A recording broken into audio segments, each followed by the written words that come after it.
자, 안녕하십니까. 하이퍼립입니다. 자, 이번 시간에는 자기소개서 작성법에 대해서 설명을 좀 드려보도록 하겠습니다.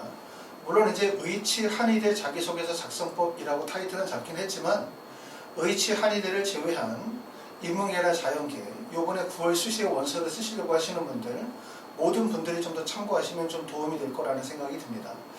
제가 어제 이제 학생부 종합전형 중에서 수능 최저를 요구하는 대학들에 대한 부분들을 정리를 했어요. 그렇죠? 이화여대, 경북대학교, 아주대, 가천대, 단대, 청와대나 연세대, 미래에 정리를 했고, 그리고 이제 요번 주 중에 의대에 대해서 좀 더 심층적으로, 또 의대뿐만 아니라 치대나 아니면 한의대 또는 서울대나 연고대에 대해서 좀 더 심층적으로 내용들을 정리하려고 생각을 하고 있습니다.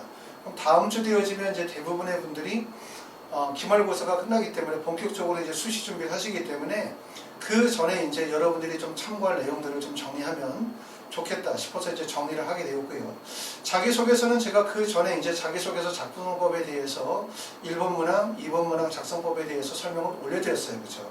그리고 이번 시간에 이제 설명을 드리려고 하는 부분들은 자소서에 대한 부분에서 잘못된 인식을 가지고 계신 분들이 좀 많은 것 같아요. 그래서 제가 보는 관점에서 자소서를 어떻게 써야 되는지에 대해서 설명을 드려보려고 합니다. 대부분 의대를 자소서를 쓰시는 분들 또는 의대 자소서를 준비하시는 분들 생각을 해보면 사실 의대 자소서를 쓰시는 분들이 100% 자기 혼자 자소서를 썼다라고 하시는 분들이 사실 별로 많지 않죠. 물론 가끔 컨설팅을 받다 보면 내가 작년에 이 자소서는 나 혼자만 썼고 아무도 보여주지 않았습니다 라고 하는 학생들도 물론 있어요. 하지만 그거는 대부분 극소수고 의대나 치대나 한의대를 준비하시는 분들은 대부분 본인이 쓰고 학교 선생님한테 도움을 받거나 아니면 또 이렇게 전문 업체에다 도움을 받거나 아니면 부모님이 첨삭을 좀 도와주시거나 어찌됐든 그 종류가 다르다 하더라도 누군가에게 대부분 도움을 받는 경우들이 많아요. 그 이유는 아무래도 이제 의대, 치대, 한의대 준비하시는 분들은 수능 체제에 대한 부담이 있다 보니까 수능 공부에 부담을 가지고 있어요. 그렇죠? 그러다 보니까 자소서를 쓸 수 있는 시간적인 여유도 없고 그 다음에 두 번째는 자소서의 영향력이 크다 보니까 면접의 비중이 크죠. 그렇기 때문에 자소서의 중요성이 크고 그리고 세 번째는 또 자연계 학생이다 보니까 문과 학생들에 비해서 글을 확장하는 역량들이 떨어지다 보니까 외부의 도움을 많이 받는 경우들이 많다라는 거죠. 그런데 이제 제가 말씀드리려고 하는 거는 거기까지는 뭐 다 이해가 되는 거죠. 그렇죠? 자소서를 쓸 때 말 그대로 혼자 쓰고 내는 사람은 사실 별로 많지 않죠. 자기소개서를 쓰고 난 다음에 부모님이 좀 더 검토해주거나 학교 선생님이 검토해주거나 이런 경우가 자소서가 위법하거나 아니면 유사도 검사에 걸린다 이렇게 말할 수는 없어요. 그렇죠? 그거는 자연적인 어떻게 보면은 당연한 학습의 과정이라고 볼 수 있는데 핵심은 뭐냐면 의대 자소서를 쓰시는 분들이 대부분 다 어디에 포인트를 맞추냐면 학생의 우수성의 포인트를 많이 맞춘단 말이에요. 그러니까 학생이 가지고 있는 학업적 우수성 또는 활동 역량의 우수성 또는 학생이 가지고 있는 발전 가능성 이쪽에 포인트를 많이 맞추다 보니까 의대 자소서를 다 읽어보면 모든 학생들이 우수성의 포인트를 두고 있어요. 우수성에. 그렇죠? 그런데 사실 의대 자소서에서 제일 중요한 부분은 우수성이 아니거든요. 제가 생각할 때는. 일부 어떤 분들은 이제 자소서 첨삭하시는 분들이 학부모님들한테 이런 걸 보여주죠. 야, 여기 일반계 고등학교에서 의대 가려고 하면 과학과나 영재고 정도의 수준에서 써야 된다. 라고 해서 막 과학적 엄청나게 막 역량이 뛰어나고 마치 이 학생이 과학 논문이라도 발표한 것처럼 글을 쓰는 그것이 마치 당연한 것처럼 이야기하지만 사실 의대 자소서에서 제일 중요한 부분들은 저는 진실성과 진정성이라고 생각을 해요. 진실성과 진정성. 왜냐하면 진실성과 진정성이 있는 자소서이어야만 그 토대 위에서 학업적 활동과 그 다음에 발전의 가능성들이 진솔하게 펼쳐지게 되어질 때 자기소개서에 대한 신뢰성이 확보가 되는 거거든요. 근데 자소서가 엄청 뛰어나 학생이 봤더니 막 엄청 뛰어난 학업적 능력과 또 활동 역량과 아주 우수한 역량을 보여주고 있지만 왠지 입학사정가들이 볼 때 이 자소서가 거짓이라는 느낌이 드는 거죠. 라고 판단이 되어지면 사실 자소서 자체가 저평가되어지거나 불합격의 이유가 될 가능성이 높다는 거예요. 자, 그전에는 우리가 자기소개서에 대해서 유사도 평가라고 하는 거를 항목별로 했죠. 그렇죠? 유사도 퍼센티지가 5%냐 20%냐에 따라서 대학에서 만약에 5% 이상, 20% 이상 되어지면 이거를 유사도에서 위헌이라고 간주하게 되어지고, 그리고 자소서를 작성한 학생에게 소명을 하게 하죠. 네가 이 문장을 이렇게 썼는데 이 문장을 왜 쓴 거냐? 어떻게 경험해서 쓴 거냐? 라고 하는 이유를 소명해봐라 라고 했었어요. 그런데 최근에 들어가지고는 이런 소명 절차들이 많이 희박해졌어요. 예전에는 불과 이제 4년, 5년 정도에서 뜨는 대학에서 볼 때 뭔가 좀 의심스럽다고 생각하다면 적극적인 소명을 하도록 했어요. 그렇죠? 물론 소명을 한다는 것만으로도 사실은 불합격의 의미가 커요. 그렇죠? 왜냐하면 소명을 해서 학생이 충분히 소명을 한다 하더라도 그 과정까지 갔다는 것은 벌써 자소서를 평가하는 입학사정관이나 대학 측의 입장에서 볼 때 의심을 받았다는 얘기니까. 근데 최근에 들어서는 자기소개서에 대한 유사도 평가에서 소명 과정을 많이 진행하지 않아요. 대학들이. 그건 무슨 얘기냐면 굳이 소명 과정을 복잡하게 할 필요가 별로 없다는 거예요. 왜냐하면 일부 부모님들 중에서는 실제 우리 애가 100% 썼는데 너 왜 그러냐? 나는 이거 결백하다, 문제없다 라고 하면서 적극적으로 소명하시면서 대학 측과 마찰을 빚는 일들도 벌어질 수 있기 때문에 대학에서는 굳이 그렇게 할 필요가 없고, 자소서를 봤어. 근데 자소서가 뭔가 잘 쓰긴 했는데 뭔가 의심스러워. 이거 학생이 쓴 것 같지가 않아. 라고 판단이 되어지면 대학에서는 단지 이렇게 하면 돼요. 자소서의 점수를 처평가해 주면 되겠죠. 아니면 불합격을 시켜버리면 되는 거예요. 그러면 그게 학생이나 학부모에게 통보되어지지 않으니까 논란이 발생이 되어질 이유가 없는 거죠. 다시 말하면 제 얘기는 무슨 얘기냐면 자기소개서를 잘 쓴다? 잘 쓴다의 첫 번째는 의대 자소서가 가지고 있는 특징 중에 가장 어려운 거, 진실성과 진정성을 확보하는 자소서가 되어야 된다는 얘기죠. 왜냐하면 의대 자소서는 진정성과 진실성을 확보하기가 어렵기 때문에. 왜? 첫 번째, 학생이 자소서를 쓸 시간이 없어. 두 번째는 학생이 쓴 자소서의 중요성이 크기 때문에 많은 사람의 도움을 받게 돼 있어. 그 다음에 세 번째는 뭐라고 하냐면 학생이 글 쓸 능력이 대부분 다 떨어져요.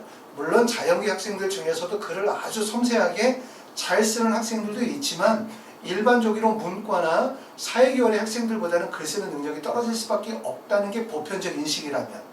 그렇죠. 그렇기 때문에 이러한 자연계 학생 또 의치 한의대 학생이 가지고 있는 자소서의 특징 세 가지 부정적인 측면 때문에 이게 결국은 뭐냐면 일종의 대필, 다른 사람의 도움 또는 첨삭의 과정들을 거치게 되어져 있거든요. 거의 모든 사람들이.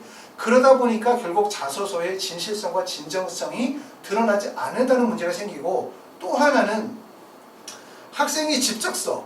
자, 우리가 생각할 때는 학생이 직접 쓰면 창의적인 자소서가 나올까? 학생이 직접 쓰면 진정성 있고 진실성 있는 자소서가 나올까? 라고 생각하면 사실 그렇지 않거든요. 자소서를 진정성 있고 진실되게 쓴다라고 하는 건 사실 어떻게 보면 자소서 작성에서 매우 높은 단계까지 올라가야 돼요. 왜냐하면 진실되게 진정성 있게 글을 쓰면서도 불구하고 학생이 가지고 있는 학업적인 역량을 극대화시킬 수 있다는 얘기이기 때문에 진실되고 진정성이 있는데 아이는 형편이 없어. 의미 없잖아요. 그렇죠? 그렇기 때문에 결국은 학생이 혼자 쓴다라고 하는 것도 진실성을 나타낸다, 진정성을 보여준다, 우수한 역량을 보여준다고 하는 것과는 사실상 꼭 일치한다고 볼 수는 없을 것 같아요. 그렇기 때문에 이제 제가 말씀을 드리는 얘기는 의대 자소서가 가지고 있는 그런 어려운 점도 있기 때문에 의대 자소서의 핵심은 뭐냐? 진실성과 진정성 있는 자소서를 쓰는 거지 역량을 극대화시켜주는 게 자소서가 아니라는 점을 꼭 알아두실 필요가 있고, 일부 부모님들은 그걸 되게 좋아하시는 분들이 있어요. 막 엄청 극대화시켜주는 거. 막 우리 애는 모두 했고 모두 했고 모두 했고 막 이렇게 성취나 결과를 과대포장하려고 하고 잘한다는 얘기를 보여주려고 하는 것들을 자꾸 보여주려고 하는데 그거는 자소서의 방향성과 맞지 않는다는 점을 꼭 알아두실 필요가 있어요. 그리고 많은 학생의 자소서 가운데에서 내가 쓴 자소서가 뭔가 독창성이 있거나 가치가 있으려면 어떤 방법으로 가야 될 것이냐, 그거는 다시 말씀드렸지만 진정성과 진실성이 있는 자소서, 그 기반하에서 학생의 우수성이 강조되는 자소서가 의대 자소서의 핵심이다. 사실은 이게 말처럼 쉬운 일이 결코 아니다. 이걸 말씀을 드리고, 유사도라고 하는 것은 유사도에서 부모님들이 자꾸 오해하시는 분들이 계신 것 같아요. 유사도는 자, 내가 글을 썼는데 실제 합격생들이나 작년도에 원서를 썼었던 학생의 글과 비슷해. 비슷해. 그래서 유사도가 아니에요. 말은 유사도라고 하는 게 유사하다, 비슷하다라는 의미이지만 대학에서 사용하고 있는 이 자소서의 유사도 평가라고 하는 건 표절이거든요. 표절. 표절은 바로 뭐냐면 정년도에 작년도에 대학에 제출한 자소서, 작년도에 합격한 학생의 자소서를 2주 이상 문당을 따가지고 붙이는 게 표절에 해당이 되는 거예요. 왜냐하면 대학에서는 전년도에 대학의 원서를 썼었던 학생들의 자소서를 다 모아서 그것을 다 대교협에서 전산화 시켜놔요. 그렇기 때문에 이 학생의 자소서가 유사도에 걸리는지 안 걸리는지는 뭐를 데이터를 기반으로 삼냐면 그 전년도에 대학의 원서를 냈었던 학생의 자소서를 기반으로 삼는 거죠. 그러니까 예를 들어서 아버님이 대신 써줬어. 유사도 전혀 걸리지 않아요. 누가 썼든 간에 독창적으로 써주기만 하면. 대신 합격생의 자소서를 그대로 붙이는 경우가 유사도에 걸린다. 이걸 말씀을 드리는 거고, 그리고 아까도 말씀드렸지만 최근에는 유사도에 적발이 되어서서 소명 과정을 잘 거치지 않아요. 대학에. 왜냐하면 복잡하고 불편하거든요. 과정이. 그렇기 때문에 그냥 대학에서 이 학생의 자소서의 진실성이 좀 떨어져 보여 라고 하면 소명 과정을 거치는 것보다는 자소서의 평가를 낮게 주거나 아니면 불합격을 시켜요. 그럼 그냥 끝나는 거죠. 그러면 우리 학부모 입장에서나 학생의 입장에서는 왜 떨어졌는지 잘 모르는 거예요. 그렇죠. 그렇기 때문에 아까 말씀드렸었던 것처럼 의대, 치대, 한의대 자소서의 가장 핵심은 뭐다? 진실성과 진정성이다. 이걸 꼭 알아두실 필요가 있습니다. 자, 그러면 하나씩 설명을 드려볼게요. 우리가 자기소개서를 쓸 때 부모님이나 학생들이 꼭 생각할 점은 뭐냐면 자소서 하나를 생각하고 절대로 쓰면 안 되는 거죠. 자소서를 구성하는 요소는 기본적으로 학생이 가지고 있는 학업, 활동의 우수성을 기반으로 삼겠죠.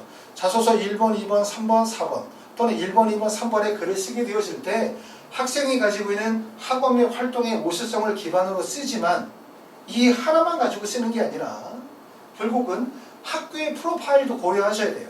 학교 프로파일이라고 하는 거는 뭐냐면 학생이 다니고 있는 고등학교의 학업적 배경이죠. 학업적 배경. 자, 내가 의대를 가려고 해. 우리 학교에 학급이 몇 개 반이야? 예를 들어서 의대를 가려고 하는데 우리 학교에 학급이 6개 반밖에 없어. 우리 학교 3학년 전체가. 그 중에서 문과가 3개 반, 이과가 3개 반밖에 없어. 자, 그러면 이과가 3개 반이고 한 반의 인원이 만약에 25명씩 정도 되어져 있어. 그럼 75명밖에 안 되잖아요. 그럼 거기다가 만약에 우리 학교에서 전문대를 진학하는 학생들의 비율이 20%야. 그러면 실제로 75명 중에서 공부하는 학생의 숫자가 과연 얼마나 될까? 라고 생각하면 결국 학생 수가 적고 그 다음에 동아리 활동이 적어지게 되어지면 그 해당 학교의 과학적 우수성과 역량이 부족할 수밖에 없는 현실이거든요.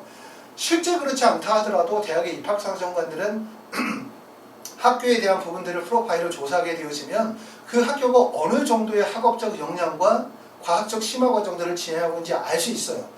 그러면 그걸 기반으로 해서 본인의 자소서가 형성이 되어야 되는데 본인이 가지고 있는 학교의 유형과 특성 프로그램에 대한 부분들은 배제시키고 그냥 엄청나게 막 과학 논문을 쓰는 것처럼 써버리는 거야. 그럼 어떻게 돼?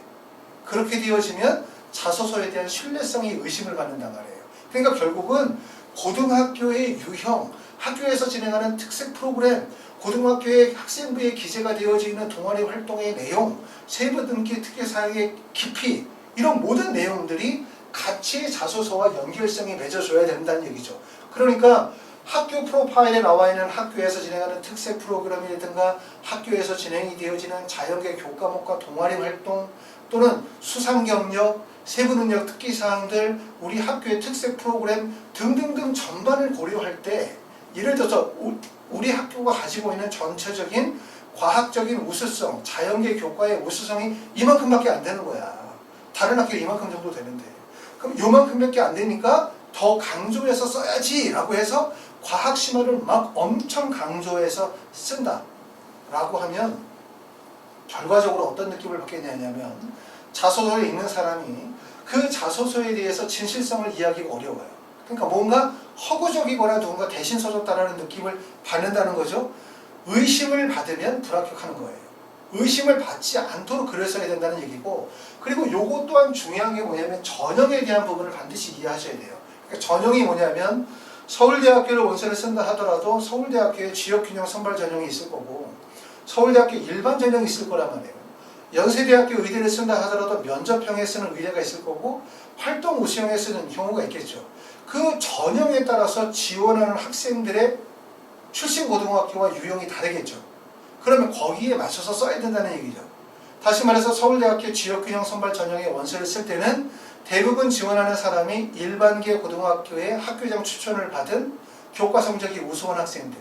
하지만 비교과 활동 역량은 크게 강조되지 않는 학생들이기 때문에 여기서는 거기에 맞게, 또 반대로 일반 전형의 원서를 쓰게 되어진다면 일반계 고등학교 학생들도 있지만 자사고나 특목고나 과학고나 영재고 학생들처럼 교과 성적도 중요하지만 활동 역량이 극대화되어진 집단이기 때문에 거기에 쓸 때는 거기에 맞게 글을 써야 돼요.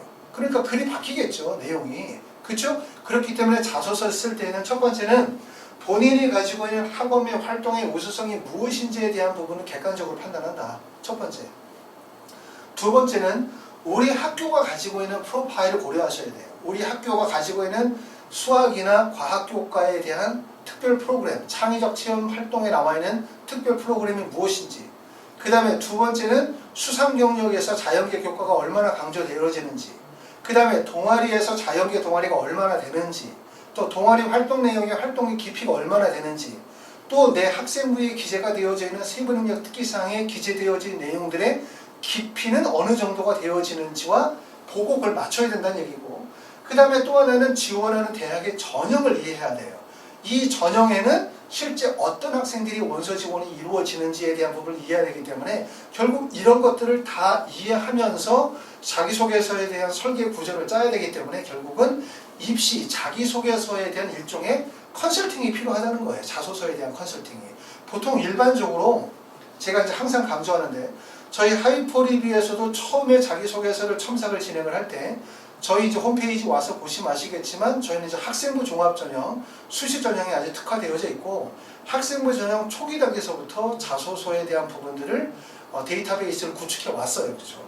그래서 초기에는 우리가 자소서를 배정할 때 선생님한테 직접 배정해서, 그러니까 예를 들어서 학생이 자소로 첨삭을 신청하면 선생님 바로 배정해서 선생님이 학생하고 매칭이 돼서 첨삭을 진행을 했는데 이러다 보니까 문제가 무슨 문제가 있냐면 의대를 가려고 하는 학생인데 첨삭하시는 분들은 대부분 인문사회계열의 선생님들이 첨삭을 하시는 거죠. 그러니까 글 자체가 자연공학 의학적인 요소가 아니라 인문계 냄새가 나는 거예요. 남학생의 글을 여선생님이 첨삭을 하게 되어지면 글이 여선생님의 글처럼 바뀌게 되거든요. 그런데 보통 의대나 아니면 자연계열, 공학계열의 선생님이 글 쓰시는 분들이 별로 없고 실제 배정을 해도 그분들이 대부분 문장력이 좀 떨어져요. 그러다 보니까 글 쓰시는 분들은 대부분 인문사회계열의 석박사분들이 쓰신단 말이에요. 근데 이러다 보니까 이런 문제들 뿐만 아니라 첨삭하시는 선생님 개인 능력에 모든 게 다 달려있는 거죠. 그쵸? 그런데 첨삭하시는 분들은 입시를 대부분 다 잘 몰라. 그리고 두 번째는 입시를 이해하고 싶지도 않아. 왜? 입시를 이해하면서 자소서를 쓰려고 하면 자소서를 쓸 수가 없거든요. 부모님하고 계속 상담하면서 대학 학과 바꿔가면서 얘기하려고 하면 자소서가 끝이 없어요. 그렇기 때문에 자소서를 쓰시는 분들은 대부분 학생이 초안을 쓰면 그 초안을 바탕으로 해서 글을 그대로 쓰기 때문에 글의 기본적인 구조가 변화가 없고 바뀌지가 않는다는 거예요. 그러니까 글에만 집중하는 거죠. 그러니까 글 자체로만 보면은 되게 나름대로 감동적이고 논리적이고 설득력 있는 글이지만 학생이 글을 고등학교의 유형과 학교생활교육부의 내용 그리고 지원한 학과의 전형에서의 경쟁력을 같이 고려하게 되어지면 자기소개서에 모순이 발생이 되어지는 거예요. 그렇죠? 그렇기 때문에 여러분이 자소서를 쓸 때는 이 점을 꼭 이해하셔야 돼요. 아시겠죠? 자, 다음으로 그래서 이제 좀 전에 말씀드렸던 것처럼 자소서, 의대 자소서의 핵심은 뭐냐면 진실성과 진정성에 기초한 학업의 활동의 우수성, 다시 말해서 발전 가능성이 강조가 되어지는 자소서가 결국 의대 자소서의 핵심이다. 제가 말씀을 드리는 얘기를 꼭 잊지 말아 주시길 바라요. 의대 자소서는 진정성과 진실성이 핵심이야. 왜 그래? 다른 사람들이 쓰는 모든 자소서가 가장 없는 거, 모든 학생의 자소서에서 가장 부족한 점이 바로 진실성과 진정성이거든요. 자기소개서 내에 학생이 존재하지 않는다는 게 문제인 거예요. 자소서에 반드시 내가 나와야 되거든요. 그리고 학생의 생각과 경험이 솔직하게 기술이 되어야 되는데 그렇게 기술이 안 돼. 안 되는 이유는 여러 가지가 있죠. 아까 설명을 드렸잖아요. 그렇게 기술이 안 되는 이유는 뭘까? 바로 여러 사람의 첨삭을 거치면서 역량 중심으로 우수성 중심으로 자꾸 글을 쓰려고 하다 보니까 그래서 가지고 학교를 가져갔다. 선생님이 하시는 말씀이 이렇게 말씀해요. 임팩트가 부족해. 임팩트가 부족해. 임팩트가 부족한 게 아니에요. 자소서에서 정말 부족한 것은 진실성과 진정성이 부족하다는 거예요. 거기에 포인트를 둬야 된다는 얘기고, 그래서 여기 나왔었던 것처럼 의대 자소서의 핵심은 진실성과 진정성에 기반을 둬야 돼요. 그리고 이것이 만약에 부족해서 의심을 받게 되어진다면 그거는 누구도 모르게 불합격의 이유가 된다는 것을 꼭 알아두실 필요가 있습니다. 그렇기 때문에 진실성과 진정성에 기반을 둔 가운데 학업의 우수성이 강조가 돼야 되고 활동의 우수성이 강조가 돼야 되고 그러면서 과학적 심화의 역량의 우수성이 같이 강조가 돼야 돼요. 아시겠죠? 그렇기 때문에 이 내용이 아까도 말씀드렸지만 결코 쉬운 게 아니야. 왜? 활동 역량이 우수하게 글을 쓴다라고 하는 거는 뭐 흔히 말해서 그냥 논문을 갖다 붙여? 예를 들어서 그럼 뭐 엄청 역량이 높아 보이겠죠? 그런데 그 과정 안에서 학생의 진실성이 드러나고 학생의 노력의 과정이 드러나고 학생이 가지고 있는 활동의 우수성이 드러나면서 이 글 자체가 학생의 경험을 근거로 삼고 있다라고 하는 입학사정관이나 교수님들의 확신을 줄 수 있는 글, 이 글이 되게 중요하다는 글이기 때문에 저는 학업의 우수성, 활동의 우수성, 과학적 심화 역량 이것보다 훨씬 더 중요한 것은 바로 뭐라고 생각하냐면 진실성과 진정성이라고 말씀을 드릴 수가 있어요. 그렇죠? 자, 그래서 저희 하이퍼리뷰에서 진행하는 자기소개서 첨삭 과정에 대해서 한번 설명을 드려볼게요. 어떻게 첨삭을 해야 되냐면 1단계는 뭐 하냐면 자기소개서 초안을 작성을 해요. 학생이 먼저 자소서 초안을 쓰세요. 하이퍼리뷰에서 자소서 첨삭을 받고 싶으신 분들은 먼저 어떻게 하시면 되냐면 자, 내가 만약에 서울대 의대를 가려고 해. 자, 서울대 의대를 일반 전형으로 갈 거야. 그러면 먼저 학생부를 피고 자소서 1번, 2번, 3번 문항을 펼치고 난 다음에 본인이 그냥 생각하는 대로 적으세요. 잘 적으려고 할 필요 없고 글자 수에 꼭 맞춰 적을 필요 없고 그냥 솔직하게 본인이 생각하는 대로 최대한 그냥 열심히 적어보세요. 하루 정도 시간을 들여가지고 그냥 편하게 적으시면 돼요. 자, 그러면 자소서를 초안을 학생이 꼭 쓰라고 하는 이유는 뭐냐면 학생이 초안이 글을 써야만 이 학생의 창의적인 경험과 생각이 반영이 될 수 있어요. 학생이 초안을 쓰지 않잖아. 자, 글쓰기가 어려우신 분들은 이렇게 말씀하시는 분들이 있어요. 학생이가 글을 쓰기가 어려우니까 선생님하고 같이 시작하면 안 돼요. 이렇게 말씀하시는 분들. 같이 시작하면 안 돼요. 그러면 쉽죠. 당연히 쉬울 것 같긴 하지만 문제는 뭐가 되냐면 선생님들이 생각하는 기본적인 매뉴얼과 글 쓰는 방향으로 글을 쓰게 된다는 거예요. 그러면 선생님들이 가지고 있는 사고의 구조가 막 10만 개, 20만 개로 펼쳐지는 게 아니잖아요. 그렇죠? 내가 만약에 글을 쓰게 되어진다면 글 구조가 정해져 있을 거 아니에요? 그렇기 때문에 선생님들이 글을 처음부터 알려주면서 글을 쓰게 되어지면 글 자체가 일반적으로 노멀한 글이 나오는 거예요. 그러니까 독창성이 떨어지고 진실성과 진정성이 결여돼. 알았어요? 그렇기 때문에 글을 못 써도 상관없어. 못 써도. 그냥 일단 창의적으로 글을 한번 써봐요. 학생이. 그럼 이 글을 통해서 뭘 알 수 있냐면 아, 이 학생이 가지고 있는 장점은 이거구나. 얘는 이런 아이구나. 얘는 이런 특성이 있구나. 라고 하는 거를 확인할 수 있어요. 그리고 학생이 가지고 있는 학교생활 기록부를 통해서 자소서를 가지고서 장단점을 분석을 하고 난 다음에 제가 자기소개서 1번, 2번, 3번, 4번을 다 뒤집어 볼 거예요. 그쵸? 이 학생이 가지고 있는 내신 성적, 고등학교 유형, 학교에서 진행이 되는 여러 가지 과학 심화, 학교 프로파일, 그 다음에 지원 학과에서의 얘가 가지고 있는 경쟁력, 우수성 등등을 고려해서 자소서 1번, 2번, 3번, 4번에서 어떠한 식으로 글을 보여줄 것인지에 대한 부분들을 계획을 짜가지고 글 구조를 바꿔요. 그러고 난 다음에 학생에게 기본적인 샘플 방향을 제시하면서 글을 1차 수정을 하도록 하죠. 그럼 학생이 거기에 따라서 글을 수정할 거예요. 학생이 쓰는 거죠. 수정을 하고 나면 그러면 완전히 다른 글이 나와요. 학생의 역량이 되게 돋보이는 글. 그렇기 때문에 이 글이 나오고 난 다음에 그러고 난 다음에 다음 단계로 넘어가 가지고는 뭐냐면 그 글을 제가 다시 보고 그러고 난 다음에 다시 이제 수정하는 과정을 진행을 하게 돼요. 다시 한번 이제 수정을 하게 되어지고 수정을 해가지고 부족한 부분들을 보완하는 거죠. 그러면서 여기서 드러났었던 문제점에서 만약에 학생이 과학적 심화적인 역량에 대한 부분은 자소서에서 잘 드러나는데 이 학생이 가지고 있는 부분이 예를 들어서 글의 논리성이나 유효성이나 자신의 생각을 솔직하게 표현하지 못하고 있다고 판단되면 그쪽 부분에 강점을 들 수 있도록 첨삭 선생님을 배정해요. 또 이 학생이 의대에 대한 이해가 부족해, 전공에 대한 이해가 부족해 라고 하면 의학과 관련이 되어진 전문 첨삭 선생님을 배정해서 강조해. 이 학생이 만약에 화학 교과에 대한 부분들을 이야기하고 있는데 그 교과에 대한 깊이가 부족해 라고 하면 그 전문 선생님을 배정을 해요. 그래서 제가 이제 어느 정도의 어떤 부분을 어느 강도에 맞게끔 글의 깊이를 글을 첨삭을 해달라고 말씀을 드리면 선생님이 첨삭을 해주겠죠. 그러고 난 다음에 글의 전체적인 부분들을 다시 제가 평가하고 난 다음에 학생에게 이제 의견을 전달하겠죠.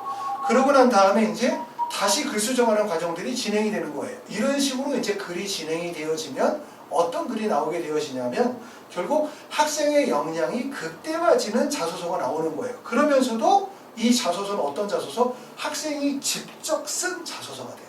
이런 과정이 되어지면 첨삭을 진행하면서도 불구하고 학생이 직접 끈 자소서, 학생이 초안에 쓰게 되죠.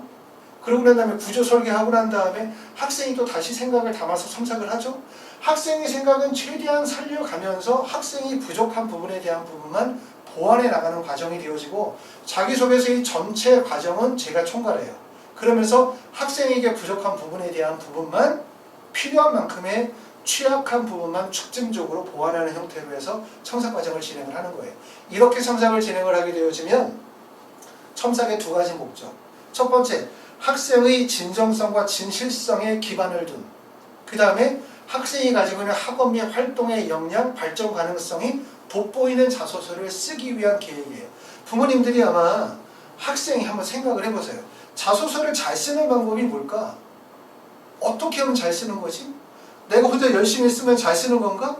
라고 생각해보면 내가 열심히 쓰면 잘 쓰는 건가?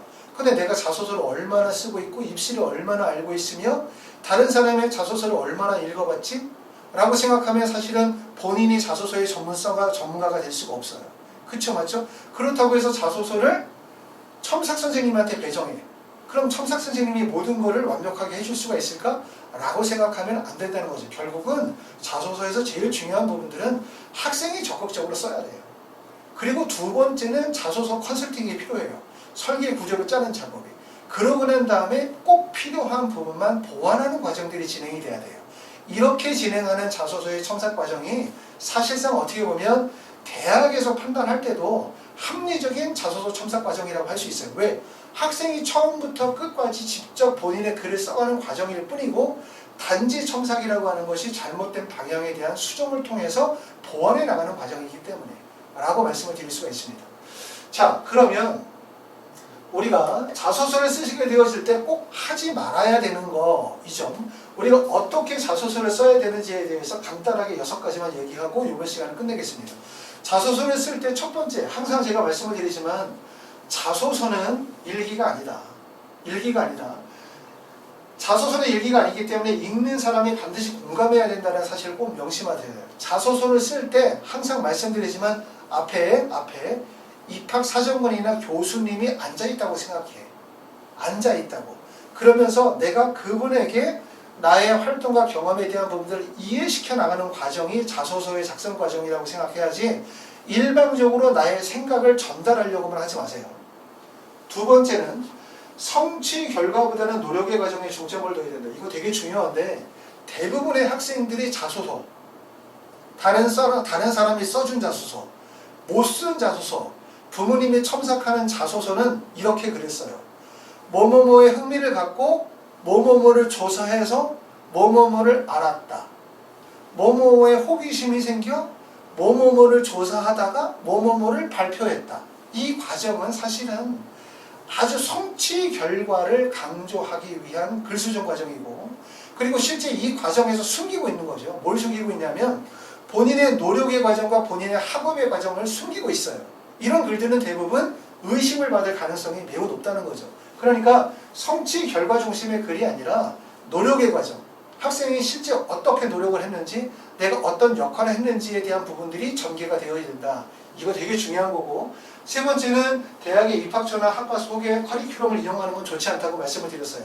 이거는 지금도 아마 인터넷에 쳐서 자기소개서, 첨삭, 자소서 작성법 하면 이렇게 말씀하시는 분들이 되게 많으세요. 자소서는 전체 글자 수가 1000자, 1500자, 1000자, 1000자나 1500자야.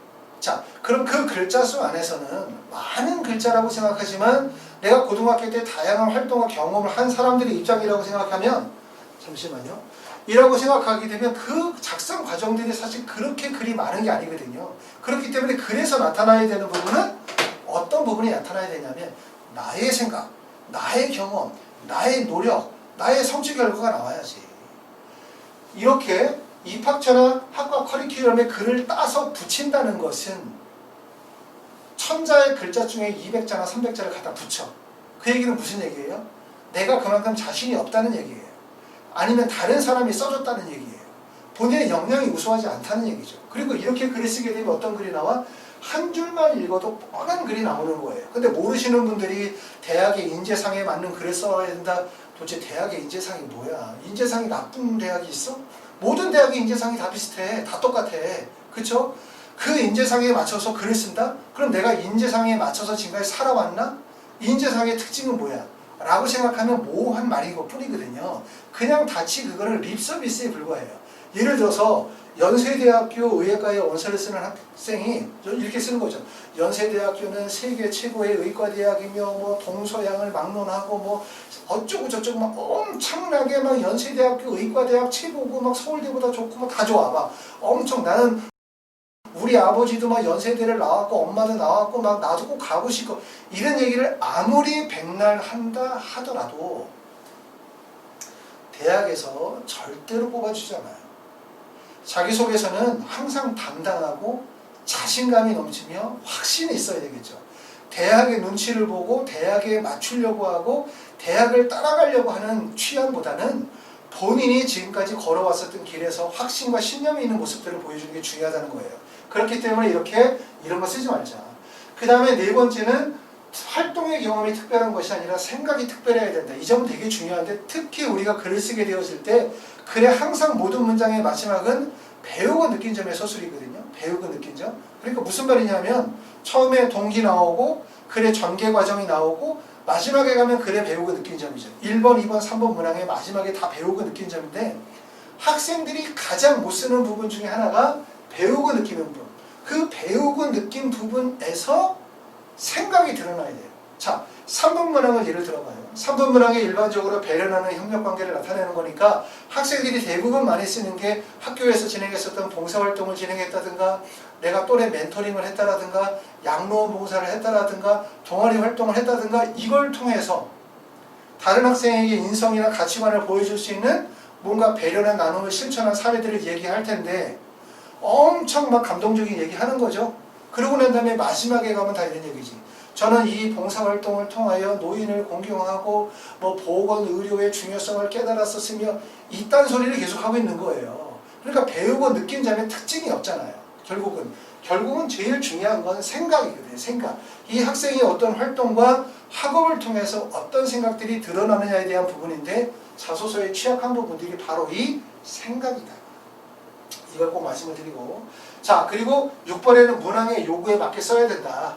1번, 2번, 3번, 4번 문항에서 요구하는 조건이 있기 때문에 그 문항에 맞게 글을 쓰는 게 매우 중요하다는 점을 알아두셔야 되고요.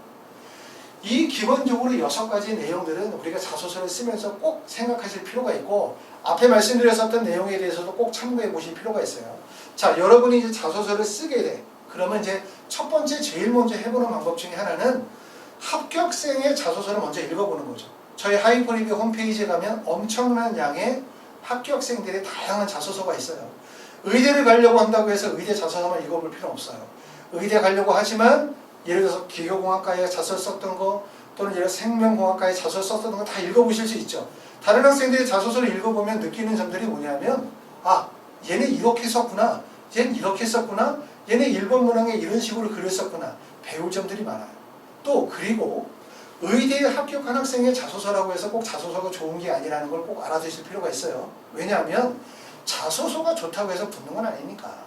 자소서는 안 좋지만 학생이 가지고 있는 학업적 역량이 아주 우수할 수 있잖아. 그럼 붙을 수 있어요. 그렇기 때문에 합격한 학생의 자소서라 하더라도 자소서가 수준이 떨어질 수도 있어요. 그럼 그걸 보면서도 느낄 수 있어요. 아, 이렇게 쓰니까 자소서가 별로 안 좋구나. 이런 거. 그래서 제일 먼저 생각하실 거는 합격생의 자소서를 먼저 한번 봅시다. 그거 먼저 한번 하이프리그 홈페이지에 가면 보실 수 있으니까 자소서를 다운받아서 좀 읽어보시고, 그러고 난 다음에 두 번째, 아까 말씀드렸던 것처럼 자소서를 어떻게 쓸 것인지, 내가 가지고 있는 학업 활동의 우수성은 무엇인지, 그 다음에 학교에서 진행하는 여러 가지 학교의 프로파일의 특징은 무엇인지, 내가 지원하는 전형과 모집단위 내에서 내가 자소서를 어떻게 쓸지에 대한 계획을 먼저 짜는 거예요. 그러고 난 다음에 글을 한번 써보기 시작하는 거죠. 그러면서 아까 말씀드렸었던 것처럼 우리가 의대 자소서에서 핵심을 뭐로 둬야 된다? 첫 번째는 진실성과 진정성에 기반을 둔. 왜? 진실성과 진정성이 무너지면 그냥 불합격이야. 진실성과 진정성은 반드시 지켜야 되거든요. 그 가운데 학업적 우수성, 활동의 우수성, 그리고 본인이 가지고 있는 과학심화의 역량들이 같이 돋보일 수 있는 자소서를 작성하도록 하시면 좋을 것 같습니다. 자, 그리고 자소서가 얼마나 중요하냐 이렇게 물어보시는 분들이 계세요. 대학에 제출하는 모든 서류는 다 중요한 거예요. 그리고 자소서가 얼마나 중요하다고 말씀을 드릴 수는 없어요. 아까 말씀드렸던 것처럼 학업 역량이 아주 우수한 학생들은 자소서가 별로 중요하지 않을 수가 있어. 또 반대로 학업 역량은 우수하지만 지원자들은 더 우수해. 그럼 자소서가 중요하겠죠. 또 더군다나 의대 같은 경우는 면접이 아무래도 중요한 면접이다 보니까 면접이 MMI라고 면접이라고 해서 기본적으로 30분에서 1시간 정도의 면접 시간을 주고 있기 때문에 의대 자소서가 중요한 거는 더 이상 말할 나위가 없어요. 그리고 거기에다가 아까 얘기했었던 의대 자소서의 어려운 점, 학생이 수능 체제를 맞춰야 된다. 수능 공부해야 된다는 거예요. 두 번째, 면접의 비중이 높다. 그렇죠? 그리고 세 번째는 바로 뭐냐면 그러다 보니까 학생의 글 속에서 진정성과 진실성이 묻어나기가 상당히 어렵다는 점이에요. 그런 점들 때문에 결국은 의대 자소서의 중요성은 매우 크다라고 말씀을 드릴 수 있고, 지금부터 이제 하나씩 준비하시겠죠. 지금은 이제 아마 학생들이 기말고사가 끝난 학생들도 있고 기말고사 중인 학생들도 있겠지만 지금서부터 이제 대학 결정하시고 자기소개서 작성을 하나씩 진행하시면 될 것 같습니다. 감사합니다.